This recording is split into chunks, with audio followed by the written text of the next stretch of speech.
दुरूद पाक का हदिया पेश करें। पढ़े बावाज़े बुलंद। अल्लाहुम्मा सल्लि अला सय्यिदना व शफीअना हबीबना करीमना मौलाना मुहम्मदिन बारिक व सल्लिम सलातो व सलामुन अलैका या रसूलल्लाह सल्लल्लाहु तआला अलैहि वसल्लम। हज़रात, ये महफिल मुबारक पीरे पीरा मीरे मीरा शाहे जीला कुतुब रब्बानी महबूबे सुबहानी शाहबाज़े लामकानी गौसुस सकलैन गौसुल वरा हुजूर सैयदना शेख मुहियुद्दीन अब्दुल कादिर जीलानी बगदादी रज़ियल्लाहु ताला अन्हु की ज़ात से मंसूब है और उन्हीं से मुताल्लिक़ ये महफिल है। लिहाजा मैं आपके सामने हुजूर गौसे आज़म रज़ियल्लाहु ताला अन्हु से मुताल्लिक़ उनके सीरत, उनके अहवाल, उनके फ़ज़ाइल व मनाक़िब और उनकी करामात और उनकी दीनी खिदमत, इन तमाम चीज़ों से मुताल्लिक़ आपसे गुफ्तगू करूँगा।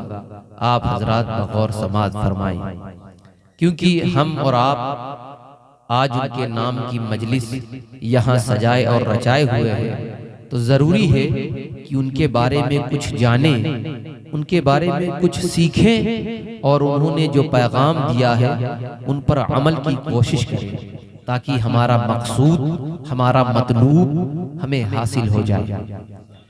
हज़रात गिरामी, ये हर शख्स जानता है कि हुजूर सरवरे कायनात सल्लल्लाहु तआला अलैहि वसल्लम के इस दुनिया से, ज़ाहिरी दुनिया से विसाल फरमाने के बाद इस्लाम की रहबरी और रहनुमाई और इस्लाम की तबलीग यानी दीने इस्लाम को लोगों तक पहुंचाने के लिए और जो पैगाम मुस्तफ़ा जाने रहमत सल्लल्लाहु तआला अलैहि वसल्लम ने अरब की सरजमीन से दिया था, उस पैगाम को पहुंचाने के लिए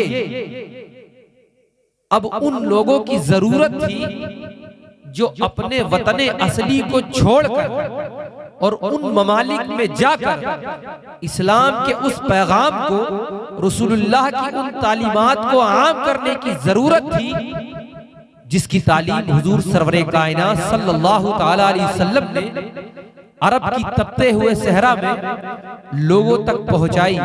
अब उस तालीम को लेकर, उस इस्लाम के पैगाम को लेकर पूरे अकनाफे आलम में पहुंचाना था। इसके लिए जिस जमात ने सबसे ज्यादा कोशिश और जद्दोजहद की है, तो अगर कोई दुनिया के अंदर कोई जमात है तो वो सहाबाए किराम की जमात है। सहाबाए किराम की जमात से ज्यादा कुर्बानियां आज तक किसी जमात ने नहीं दी। सहाबाए किराम की वो जमात थी जिसने अरब के सहरा को छोड़कर अफ्रीका के जंगलात में और यूरोप की उन हसीन वादियों में और मराकेश और मगरिब के उन साहिलों को उबूर करके मुस्तफा जाने रहमत के पैगाम को दुनिया के कोने कोने तक पहुंचाया। और अल्लाह रब्बुल इज्जत की तरफ से उन्हें यह इनाम मिला कि हुजूर सरवरे कायनात सल्लल्लाहु अलैहि वसल्लम के सहाबी को यह बशारत दी गई कि रज़ियल्लाहु अन्हु व रदू अन्हु, ए महबूब, ये सहाबा की जमात है जिससे अल्लाह रब्बुल इज्जत राजी है और ये सहाबा अल्लाह ताला से राजी है। सहाबा की ऐसी जमात है जिसने इस्लाम के लिए इतनी कोशिशें की, ऐसी ऐसी कुर्बानियां दी, जिनकी खिदमत को कोई भी इनकार नहीं कर सकता है। कोई भी जमात उनका मुकाबला या उनकी जैसी खिदमत अंजाम नहीं दे सकता है। हुजूर सरवरे कायनात सल्लल्लाहु अलैहि वसल्लम के इस विसाले ज़ाहिरी के बाद तकरीबन 1 या 1.5 सदी यानी 100 साल या तकरीबन 150 साल के अंदर तकरीबन पूरी दुनिया के अंदर जितने भी सहाबाए किराम थे सबका विसाल हो चुका था, सब दुनिया से तशरीफ ले जा चुके थे। अब जरूरत थी कि जो काम सहाबाए किराम ने छोड़ा था, फिर से सहाबाए किराम के वही काम को यानी इस्लाम की तबलीग को अब आगे कौन ले जाएगा? किसी को तो खड़ा होना पड़ेगा जो इस्लाम की तबलीग को, इस्लाम की तालीमात को, मुस्तफ़ा जाने रहमत के पैगाम को दुनिया में फैलाने के लिए किसी को कमर बस्ता होना था। तो एक जमात सामने निकल के आई जिसे औलियाए किराम कहा जाता है, जिन्हें औलियाए किराम कहा जाता है, जिन्हें स्वालिहीन कहा जाता है, जिन्हें अइम्मा कहा जाता है, जिन्हें मुज्तहिदीन कहा जाता है, जो ताबईन की जमात है, तबा ताबईन की जमात है, सोलहा की जमात है। इस पूरी जमात ने, जिन्हें औलियाए किराम कहा जाता है, इन्होंने अपने ऊपर, अपने कांधों पर इस्लाम की इस जिम्मेदारी को लिया और पूरी दुनिया के अंदर इस तेजी से इस्लाम को फैलाया कि आपने देखा कि बर्रे सगीर हिंदू पाक, नेपाल, हिंदुस्तान, पाकिस्तान, बांग्लादेश, श्रीलंका, अफगानिस्तान, इस बर्रे सगीर के अंदर आपने देखा है कि हुजूर सरकार गरीब नवाज रज़ी अल्लाह तआला अन्हु जब जलवागर हुए तो आपके दस्ते मुबारक पर तकरीबन 90 लाख लोगों ने इस्लाम की दौलत से सरफराज हुए। और आज तकरीबन इस पूरे खित्ते के अंदर 1 अरब 25 करोड़ से ज्यादा की आबादी है, जिसमें से तकरीबन 70 करोड़ मुसलमान वो लोग हैं जो हुजूर सरवरे कायनात सल्लल्लाहु अलैहि वसल्लम का कलमा पढ़ते हैं। अगर ये किसी की देन है तो ये औलियाए किराम की देन है कि आज हमारे दरमियान मस्जिदों की आवाजें गूंज रही है, अल्लाह अकबर की सदाएं बुलंद हो रही है, मस्जिदों की रौनकें, मदरसों की रौनकें। ये अगर काम है, अगर मेहनत है, तो ये औलियाए किराम की मेहनतें हैं जो आज हमारे सामने, हमारे दरमियान ये चीजें बाकी हैं, इस्लाम की रौनकें बाकी हैं। तो ये औलियाए किराम की कोशिशों का नतीजा है। अब सोचे, सहाबा के बाद औलियाए किराम एक ऐसी जमात है जिसने पूरी दुनिया के तमाम ममालिक में घूमकर और अपने वतन को छोड़कर इस्लाम की तबलीग को लोगों तक पहुंचाया। इन औलियाए किराम में अलग अलग मरातिब हैं।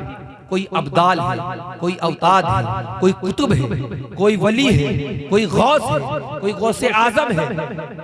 हर वली की जो ये अक़साम है, इनमें हर वली अपने अपने मनसब पर फाइज होकर अपनी अपनी जिम्मेदारियां बखूबी उसने अंजाम दी। लेकिन तमाम औलियाए किराम में, तमाम औलियाए किराम में, औलिया की जमात में जिस वली को सुल्तानुल औलिया, सरदारुल औलिया, कुतुबुल औलिया, सैयदुल औलिया अगर कहा जाता है तो ज़ात हुजूर गरीब गौसे आज़म रज़ी अल्लाह तआला अन्हु की है, जिन्हें औलियाए किराम का सरदार कहा जाता है। जिस तरह तमाम नबियों में हुजूर सरवरे कायनात सल्लल्लाहु अलैहि वसल्लम सैयदुल अंबिया और सैयदुल मुरसलीन है, इसी तरह औलियाए किराम में गौसे आज़म सैयदुल औलिया है और औलियाए किराम के सरदार हैं। जिस तरह हुजूर सरवरे कायनात सल्लल्लाहु तआला अलैहि वसल्लम तमाम नबियों के सरदार हैं, इसी तरह औलियाए किराम में हुजूर गौसे आदम सरदार के मनसब पर फाइज है। आला हज़रत रज़ी अल्लाह तआला अन्हु फरमाते हैं कि गौसियत कुबरा का ऐसा अजीम मनसब है जो उम्मत मुस्तफ़ा सल्लल्लाहु तआला अलैहि वसल्लम में अगर सबसे पहले किसी को अता किया गया तो हज़रत सिद्दीक़ अकबर रज़ी अल्लाह तआला अन्हु थे, जिन्हें गौसियत कुबरा का मनसब अता किया गया। फिर रहते उमर फारूक, फिर रहते उस्मान गनी, फिर रहते मौला अली, फिर रहते इमाम हसन, इसी तरह रहते इमाम हसन अस्करी तक तकरीबन 11 ऐसे हजरात हैं जिनको गौसियत कुबरा का मनसब अता किया गया। आला हजरत फरमाते हैं फिर उसके बाद हुजूर गौसे आजम रज़ी अल्लाह तआला अन्हु को यह मनसब मिला और रहती दुनिया तक, इमाम मेहदी के आने तक ये गौसियत कुबरा का मनसब हुजूर गौसे पाक रज़ी अल्लाह तआला अन्हु के दस्ते पाक में रहेगा। अब जितने भी वली होंगे सबके सब हुजूर गौसे आजम, हुजूर गौसे आजम उन तमाम औलियाए किराम के सरदार होंगे और उन सब के पेशवा होंगे। हजरात गिरामी, आज हम और आप हुजूर गौसे आजम रज़ी अल्लाह तआला अन्हु की इस मुबारक मजलिस में हाजिर हुए हैं।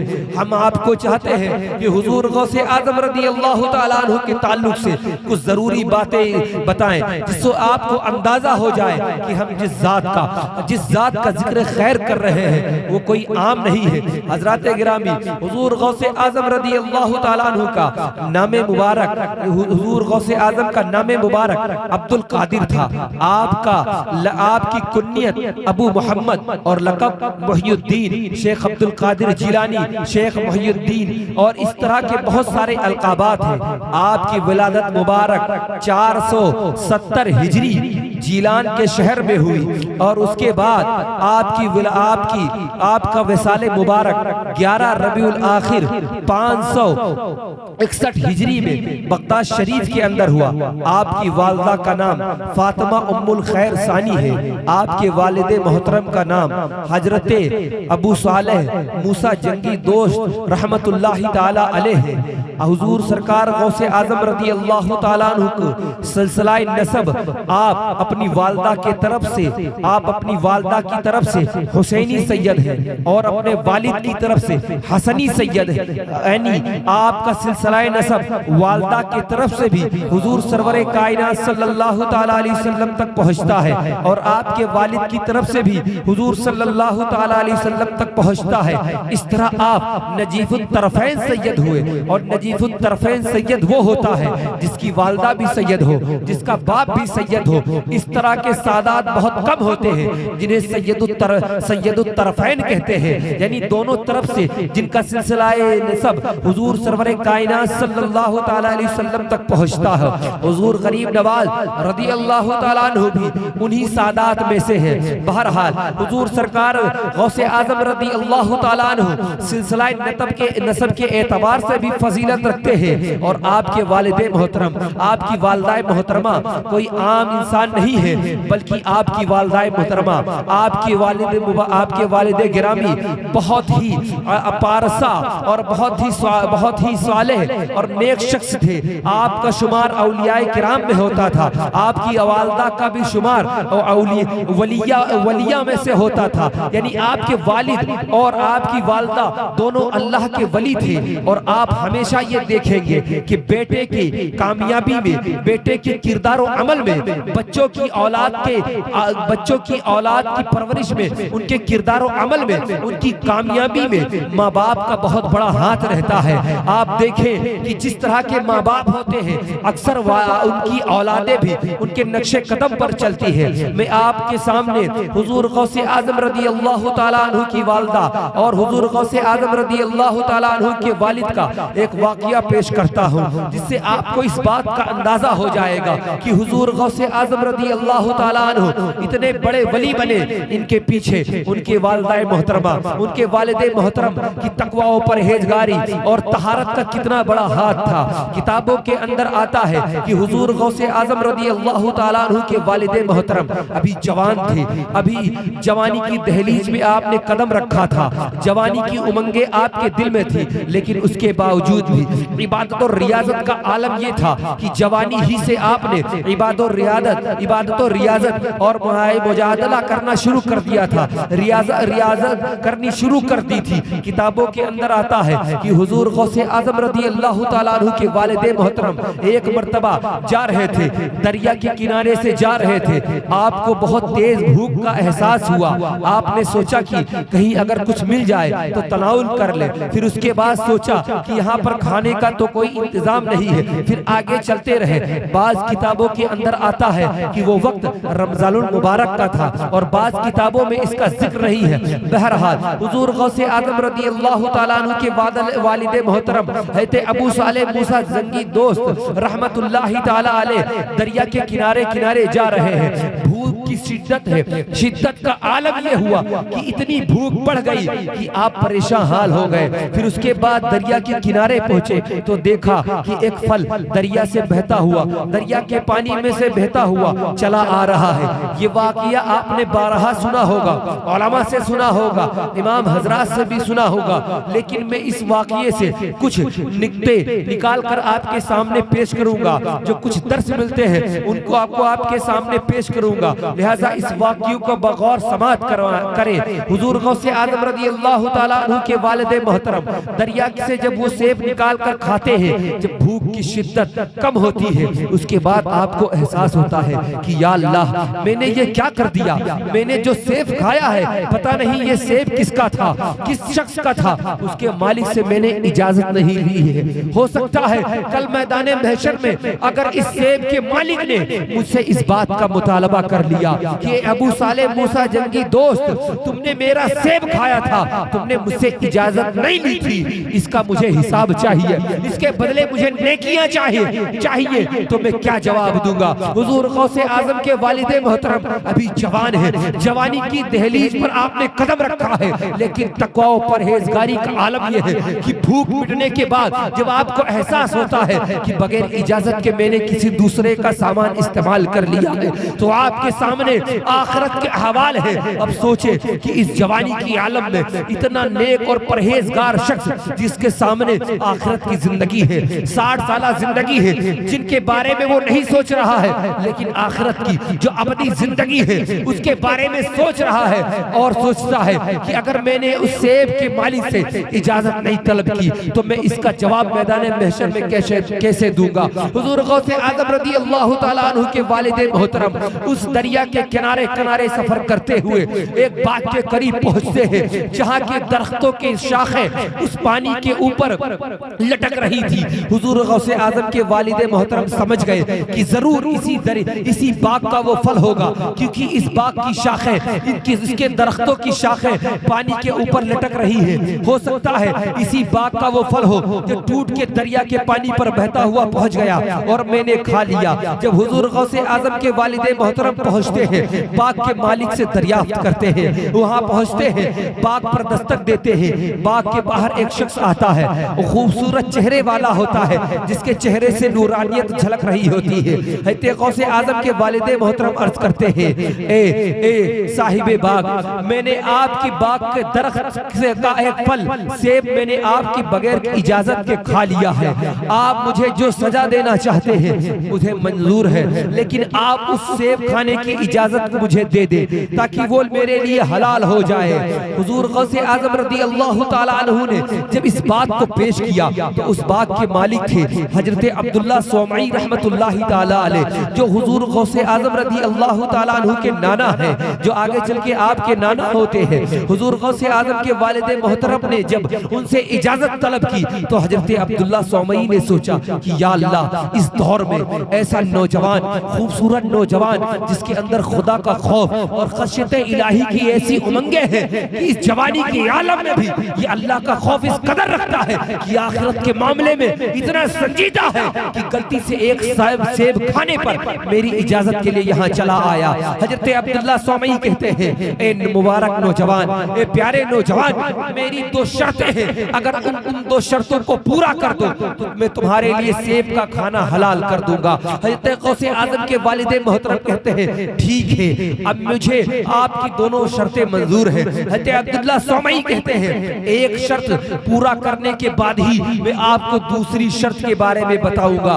हजरत हुजूर गौसे आज़म के वालिद मोहतरम इस बात पर राजी हो जाते हैं कि आप शर्त पेश कीजिए। हजरत अब्दुल्ला सोमई कहते हैं, ए नौजवान, तुम्हें मेरे बाग की 12 साल तक खिदमत करनी पड़ेगी। अल्लाह अकबर। आप सोचे कि अगर कोई एक सेब किसी की बाग का गलती से खा ले और उसके एवज में अपनी जिंदगी के 12 साल देने पड़े, सोचे वो नौजवान कितना ज्यादा अपने दिल के अंदर खुदा का खौफ और खशियत इलाही रखता होगा कि अपनी इस जिंदगी को आखिरत के मुकाबले में कितना कमतर समझता होगा कि अपनी जिंदगी के 12 साल भी वो इस बात पर कुर्बान करने के लिए तैयार है कि उसकी आखिरत खराब ना।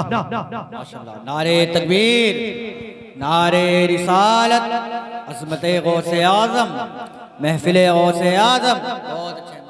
हुजूर गौसे आज़म के वालिद मोहतरम ने जब इस शर्त को मंजूर कर ली, इन दोनों शर्तों को, कि ठीक है आपकी जो भी दो शर्तें हैं मुझे मंजूर है, तो हज़रत अब्दुल्ला सोमई ने फरमाया कि पहली शर्त यह है कि आप 12 साल इस बात की खिदमत करें, यानी देख रेख करें और इसकी इसकी गाड़ी करें, इसको देखें, जहां जरूरत जो चीज की हो वो करें और 12 साल तक रुके। हुजूर गौसे आजम रदी अल्लाह ताला अन्हु ने अपनी जवानी की, आपके वालिद मोहतरम की जवानी के 12 साल आपने उस बाग की खिदमत की। 12 साल के बाद हज़रत अब्दुल्ला सौमई रहमतुल्लाहि ताला अलैहि की बारगाह में पहुंचे। अर्ज की हुजूर मैंने आपकी पहली शर्त पूरी कर दी, आपकी दूसरी शर्त क्या है? हजरत अब्दुल्ला सौमई कहते हैं मेरी दूसरी शर्त यह है कि मेरी एक बेटी है और उससे तुमको निकाह करना है। फिर उसके बाद ये कहने के बाद अब्दुल्ला सौमई रुकते नहीं हैं, आगे फरमाते हैं कि मेरी एक नौजवान बेटी है, उससे तुमको निकाह करना है और उसकी हालत ये है, उसकी कंडीशन ये है कि वो आंख से देख नहीं सकती। अल्लाह अकबर। उसके पैर माजूर हैं, उसके हाथ माजूर हैं, कान से वो सुन नहीं सकती, आंखों में बीनाई नहीं, आंख से वो देख नहीं सकती है और उसके साथ तुम्हें निकाह करना है। अल्लाह अकबर। आप सोचें कि हुजूर गौसे आजम के वालिद उस वक्त उनके ऊपर कैसा सख्ता तारी होगा कि या अल्लाह एक ऐसी औरत के साथ निकाह करना और जिंदगी गुजारना जो कान से सुन नहीं सकती, जुबान से बोल नहीं सकती, आंख से देख नहीं सकती, पैर से चल नहीं सकती, हाथ से पकड़ नहीं सकती, पूरी जिंदगी ऐसी औरत के साथ गुजारना है। इंसान क्या करेगा? लेकिन हुजूर गौसे आजम रज़ी अल्लाह ताला अन्हु के वालिद मोहतरम थे, वो जानते थे कि ये जिंदगी दुनिया की फानी है, असल जिंदगी तो आखिरत की है। अगर ये जिंदगी बिगड़ गई, खराब हो गई, कोई गर्ज नहीं, लेकिन आखिरत बिगड़नी नहीं चाहिए। आखिरत अगर संवर गई तो इंसान कामयाबो कामरा हो जाएगा। हुजूर गौसे आजम के वालिद मोहतरम ने इस शर्त को भी मंजूर कर लिया कि ठीक है, मैं आपकी लड़की से, आपकी बच्ची से शादी करने के लिए तैयार।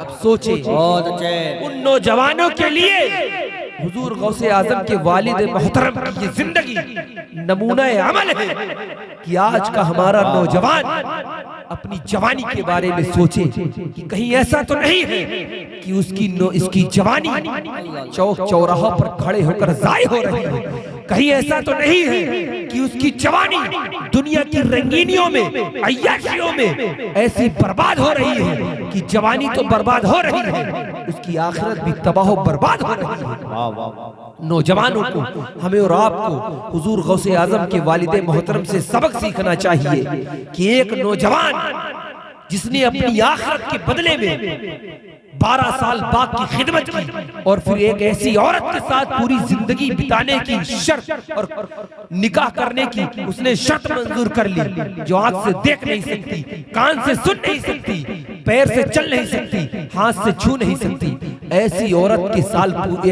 के साथ पूरी जिंदगी गुजारनी। ये दूसरी शर्त आपके वालिद मोहतरम ने कबूल की। निकाह हुआ, निकाह के बाद निकाह एक पर्दे में हुआ, यानी एक तरफ हुजूर गौसे आजम रज़ी अल्लाह ताला अन्हु की वालिदा और आपके एक तरफ वालिद, निकाह हो गया। निकाह के बाद जब हुजूर गौसे आजम रज़ी अल्लाह ताला अन्हु के वालिद मोहतरम हजरत अबू सालेह जंगी मूसा दोस्त रहमतुल्लाहि ताला अलैह अपने कमरे में पहुंचे, अपनी बीवी अपने अहलिया मोहतरमा के कमरे में पहुंचे तो देखा कि एक खूबसूरत औरत जिसके हाथ और पैर सलामत हैं, जिसकी आंखें सलामत हैं, बज़ाहिर आंखें सलामत हैं, कान सलामत हैं, हाथ भी सलामत है, पैर भी सलामत है। जैसे ही आपने देखा फौरन कमरे से बाहर आए और हज़रत अब्दुल्ला सौमई की बारगाह में पहुंचे। अर्ज की हुजूर, जिस औरत से आपने शादी के लिए कहा था वो औरत तो वहां मौजूद नहीं है, वो तो कोई और औरत है जिसके हाथ पैर आंखें कान सब सलामत है। हज़रत अब्दुल्ला सौमई ने फरमाया, ए मेरे बेटे, वो औरत, वो बच्ची, वो मेरी बेटी जिसके बारे में मैंने बताया था वो वही है। मैंने नारे तकबीर, नारे रिसालत, खड़े हो जाए। देखे खतीब आज़म हिंदुस्तान, नाशरे मसलके हक़ व सदाकत, मुबल्लिगे हक़ व सदाकत, मुफ़क्किर इस्लाम, मुदब्बिर कौम हज़रत अल्लामा शाह मुफ्ती अहमद रज़ा साहिबुल्लाह मज़हरी क़ादरी की आमद हो चुकी है और अपने हाथों को उठाए हजरत का इस्तकबाल कर ले। नारे तकबीर, नारे रिसालत, नारे रिसालत, नारे रिसालत। महफिले गौसे आज़म, असमते गौसे आज़म, शहंशाह बगदाद हजरत अल्लामा मुफ्ती अहमद रज़ा साहब क़िबला। नारे तकबीर, नारे रिसालत। माशाअल्लाह, बहुत अच्छे।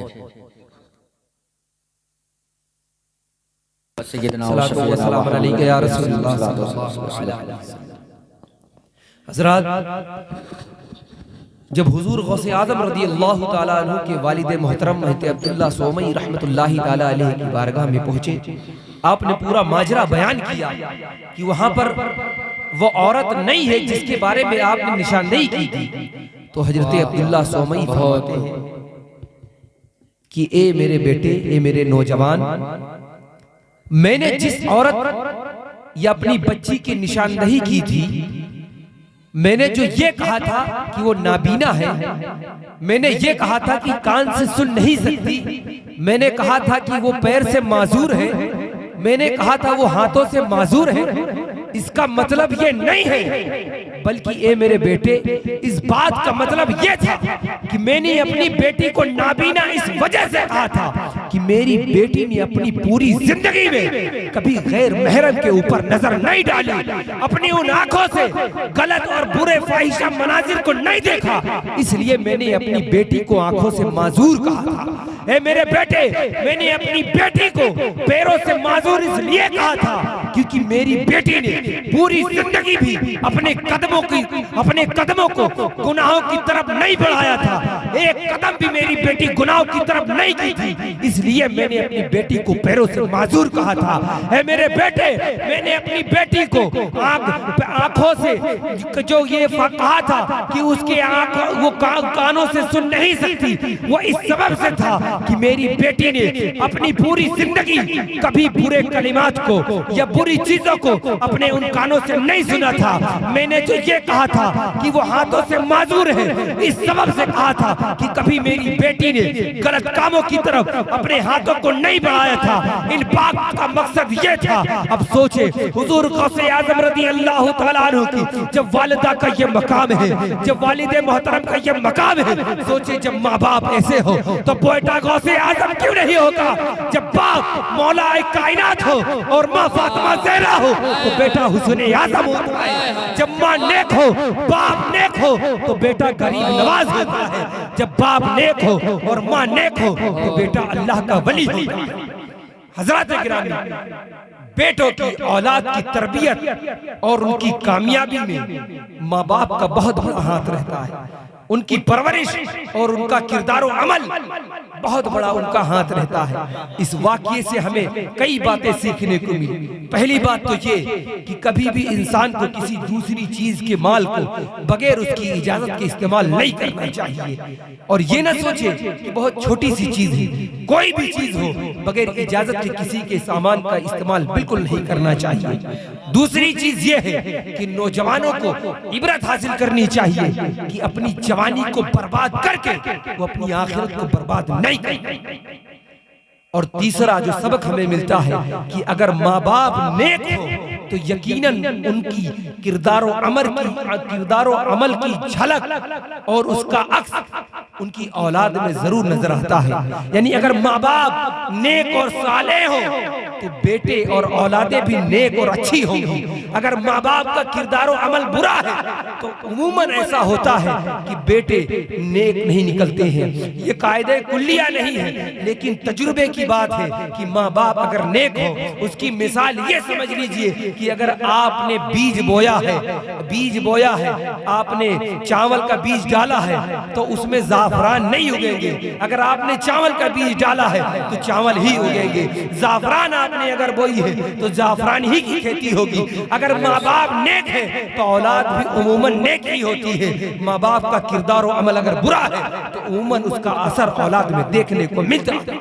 लिहाजा हमें चाहिए कि अपनी औलाद की परवरिश में अपने किरदार और अमल को जरूर मद्देनजर रखें।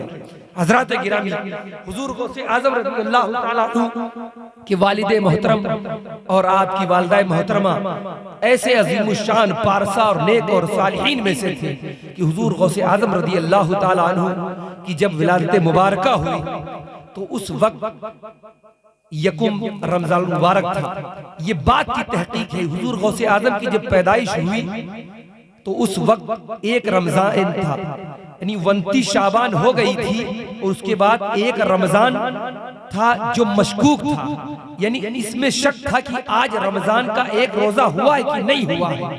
लेकिन फरमाते हैं कि उस दिन हुजूर गौसे आजम रज़ी अल्लाह ताला अन्हु ने दूध नहीं पिया और इलाके में ये मशहूर था कि हजरत अबू सालेह मूसा जंगी दोस्त इनके यहाँ जो बच्चा पैदा हुआ है बड़ी करामतों का ज़ुहूर उससे हो रहा है और कोई आम बच्चा नहीं है।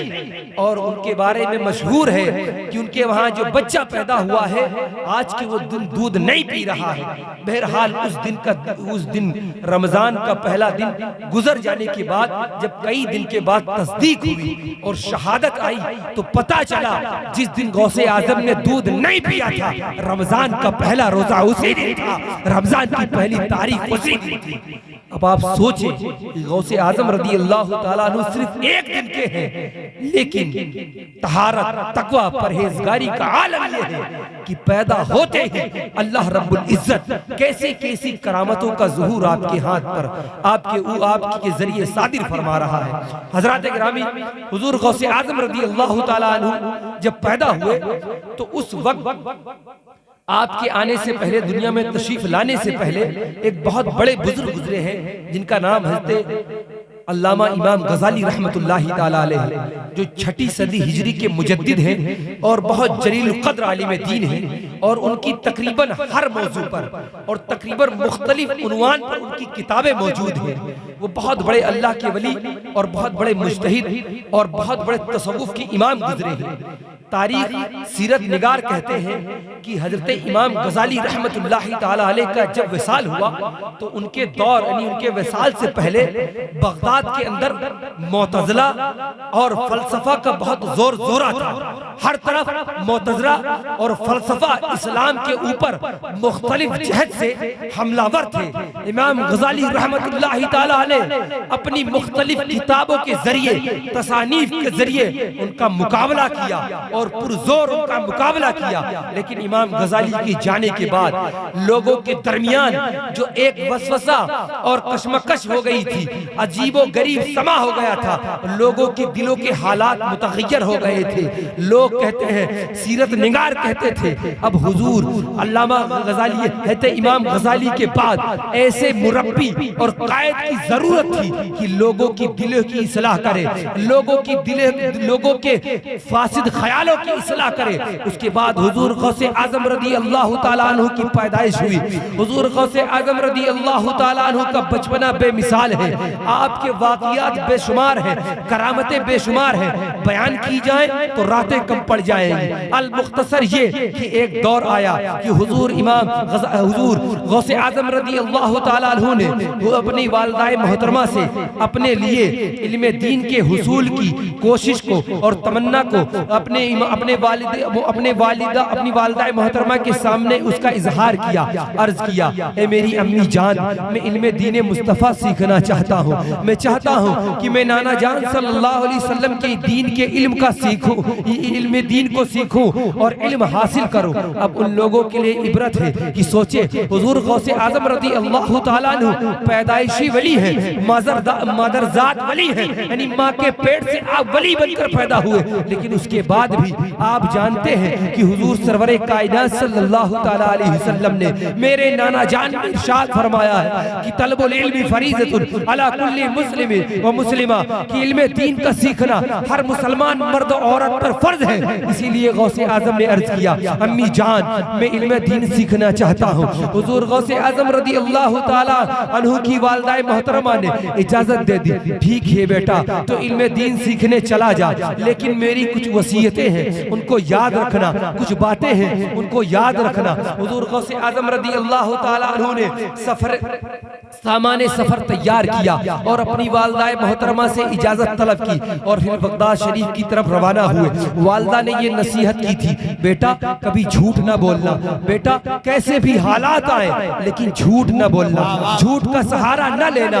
हुजूर गौसे आजम रज़ी अल्लाह ताला अन्हु की वालदाए मोहतरमा ने आपकी सदरी के अंदर एक पेवंद लगा दिया और उसमें कुछ सिक्के जो उस वक्त अशरफी या दीनार जो भी चलते थे उनको सिल दिया और उसके बाद कहा, बेटा कभी झूठ ना बोलना।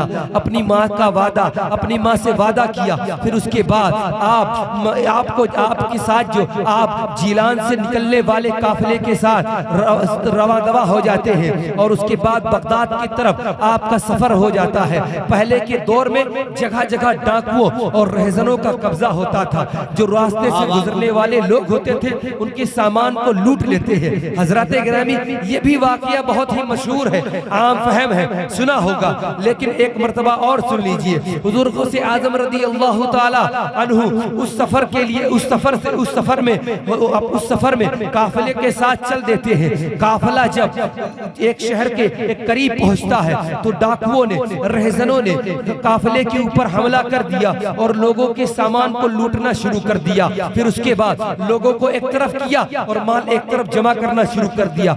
डाकू एक के पास जाते, एक दूसरे के पास जाते और उन्हें मौत की धमकी देते, जान की धमकी देते कि अगर तुम जान की अमान चाहते हो तो अपना तमाम मालो असबाब मेरे कब्जे में दे दो, वरना मैं तुम्हारी जान ले लूंगा। तमाम लोग डर के मारे अपना अपना सामान देने लगे। उसके बाद एक डाकू आया, हुजूर गौसे आजम रज़ी अल्लाह ताला अन्हु के पास आया। उसने कहा, ए बच्चे क्या तेरे पास भी कुछ सामान है? अगर तेरे पास कोई सामान है तो दे दे, वरना बाद में अगर जांच पड़ताल की गई और मिला तो तेरी खैर नहीं है। हुजूर गौसे आदम ने फरमाया, हाँ मेरे पास भी सोने की, मेरे पास भी अशरफियां मौजूद है।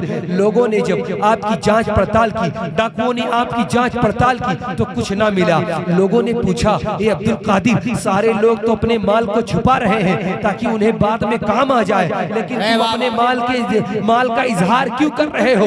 हुजूर गौसे आजम ने कहा, मैंने अपनी वालदा से वादा किया था कि मैं कभी झूठ नहीं बोलूंगा। डाकू ने मुझसे पूछा, क्या तुम्हारे पास कुछ है? मैंने इस बात का इकरार कर दिया, मैंने सच बोल दिया, मैंने झूठ नहीं बोला। जब हुजूर गौसे आजम रज़ी अल्लाह ताला अन्हु के पास बार बार कई डाकू आते रहे, यही सवाल करते रहे और हर बार यही जवाब होता कि हाँ मेरे पास सामान मौजूद है, तो डाकुओं के सरदार को बुलाया गया। डाकुओं ने कहा, सरदार ये बच्चा है जो कह रहा है कि मेरे पास कुछ चीजें हैं, कुछ माल है, सोने की अशरफियां हैं या दीनार और दिरहम, किसी बात का इकरार कर रहा है, लेकिन जांच और पड़ताल के बाद इसके पास कोई भी चीज मौसूल नहीं हो रही है। डाकुओं का सरदार आया और उसने कहा, ए बच्चे क्या वाकई तेरे पास कुछ है? हुजूर गौसे आजम ने कहा, हाँ मेरे पास कुछ है। लोगों ने आपकी जांच पड़ताल की, फिर उसके बाद देखा कि आपकी सदरी के अंदर कुछ सिक्के, चांदी या सोने के सिक्के हैं जो पेवंद लगाए हुए हैं, महफूज हैं। जब उनको भाड़ा गया तो उनके अंदर वो सिक्के निकले। जब उसके माल को डाकुओं के सरदार के पास पेश किया गया तो डाकुओं का सरदार बहुत हैरत में पड़ गया। उसने बुलाया, कहा बेटा इधर आओ। हुजूर गौसे आजम पहुंचे, पूछा क्या हुआ? कहा बेटा सारे लोग अपने माल की हिफाजत के लिए झूठ बोलते हैं, लेकिन तुमने अपने माल की हिफाजत नहीं की और झूठ नहीं बोला। अपने माल की हिफाजत के लिए तुमने झूठ का सहारा नहीं लिया, बल्कि सीधे सीधे इस बात का इकरार कर लिया कि हाँ मेरे पास मालो असबाब है, मेरे पास सिक्के हैं, मेरे पास अशरफियां हैं, मेरे पास दीनार और दिरहम है। तुमने ऐसा क्यों किया? अगर तुम चाहते तो झूठ बोल देते, तुम्हारे ये दीनार और दिरहम, तुम्हारा ये माल बच जाता, तुम बाद में तुम्हें काम आ सकता था। हुजूर गौसे आजम ने कहा, ए लोगों सुनो सुनो, मैंने अपने सफर से चलते वक्त मैंने अपनी वालदा से वादा किया था। मेरी वालदा ने कहा था, ए मेरे बेटे अब्दुल कादिर, कभी झूठ का सहारा नहीं लेना, दुनिया कितना भी मजबूर करे कभी झूठ ना बोलना। मैंने अपनी माँ से जो वादा किया था इसीलिए मैंने झूठ नहीं बोला।